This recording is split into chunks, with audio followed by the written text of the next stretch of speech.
కేటీఆర్ గారు. Speaker sir deputy chief minister గారు పెద్దలు బట్టి విక్రమార్క గారితో మేము 2009 నుండి కలిసి పనిచేస్తున్నాం సార్. 2009వ సంవత్సరంలో వారు ఆనాడు డిప్యూటీ స్పీకరు, నేను మొట్టమొదటిసారి శాసనసభ్యుడిగా ఇక్కడికి వచ్చిన. గత 16 సంవత్సరాలుగా వారు హౌస్లో ఉన్నారు, నేను కూడా ఉన్నాను సార్. వారితో కలిసి మాకు ఫ్రెండ్షిప్ ఉంది, వారంటే గౌరవం ఉంది. ఒక పెద్దన్నలాగా వారిని గౌరవిస్తాను సార్. అధ్యక్ష, నేను దయచేసి మిమ్మల్ని కూడా కోరుతున్నాను sir, you have to come to our rescue. ఇప్పుడు ఆది శ్రీనివాస్ గారు లేచి ఎన్ని చదివినారు సార్? అట్లా చదవచ్చా సార్? ఇది పార్లమెంటరీ ప్రొసీజర్, ఇదన్నీ పార్లమెంటరీ మాటల. అధ్యక్ష, మరి నేను అనలేనా అధ్యక్ష? ఓటుకు నోటు దొంగ ముఖ్యమంత్రి, 20% కమిషన్లు, 30% కమిషన్లు మీ ఎమ్మెల్యేలు అంటారు. నేను అనలేను అధ్యక్ష ఈ మాటలు? నేను అంటలేను అధ్యక్ష, నేను అంటలేను. నేను అనొచ్చుక, నేను అంటలేను అధ్యక్ష. ఇంకొక మాట చెప్తున్నా అధ్యక్ష, దయచేసి మీరు మా రెస్క్యూకి రావాలి.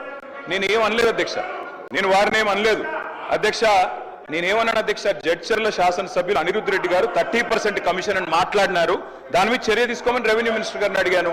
20% కమిషన్ అని కాంట్రాక్టర్లు ధర్నా చేస్తున్నారు సెక్రటేరియట్ లో, చర్య తీసుకోమని అడిగినాను. మరి నేను అనొచ్చు కదా అధ్యక్ష?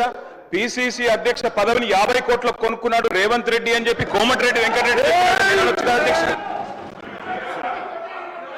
సాంబశివరావు గారు.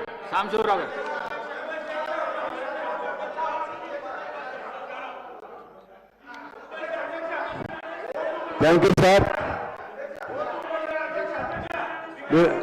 సార్ కొద్దిగా మీరందరూ కూర్చుంటే మాట్లాడతాను సార్. తీసుకోండి.